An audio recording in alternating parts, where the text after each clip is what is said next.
blessing. Thank you, Lord. Isang mapagpalang araw po sa ating lahat, mga katongs, at sa lahat po ng mga kapanood ng short clip ko po na ito. I-share ko lang po sa inyo. Alam niyo po ba, nakatanggap po ako ng birthday gift kahapon. At yung tao po na ito, isa po sang Japanese, shout out to my co-workers, senpai, Osawa-san. Dahil, hindi po kami palagi nagkakasama sa trabaho, na timingan lang po kahapon, kaya ayun, inabot niya po sa akin. Belated happy birthday daw po. At pasensya na po sana kung ano man yung maibigay niya, sana magustuhan ko daw po. And sobrang nagulat po talaga ako. Actually, alam niyo po ba mga katoings, lagi po ako nung binibigyan. Laging Hello Kitty po. Idadagdag ko na lang po dito sa short clip na ito kung ano po yung mga binigay niya. Marami na po, hindi ko na nga po nakuna ng video yung iba. Thanks! So ito po, unbox po natin. Alam niyo po ba, excited po ako. Aww! Happy birthday! Wish you be always filled with happiness! Amen! Amen! Aangkinin ko na po yan. Thank you, Lord. Oh my goodness. Tara, unbox na po natin kasi kahapon pa po ako talaga excited kung anong laman ito.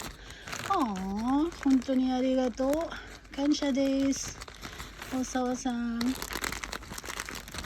Ano kaya ito? Grabe. Jaran.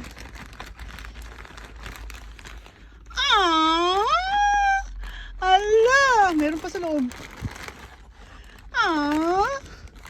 Ayan po. Ayan po yung mga binigay niya. Kawaii. Ito po yung tanned Hello Kitty. Tapos yung original. Tapos ito na pang school po siya. At saka ito po. Arigato. Katanuki. Bamkuhen datte. Ay. Oh my God. Para bang ayokong buksan, thanks. Tara po. Lalalalalalala. Bamkuhin po siya na may Hello Kitty. At ganito po ang itsura niya kapag ayan, ganyan po siya. Ayan. Ito po. Arigato, Osawa-san. Honto ni kansha desu. Itadakimasu. Arigato gozaimasu. Yan mga katoing, isisingit ko po dito sa vlog na to, short clip na to, yung mga pinamigay niya po sa akin dati.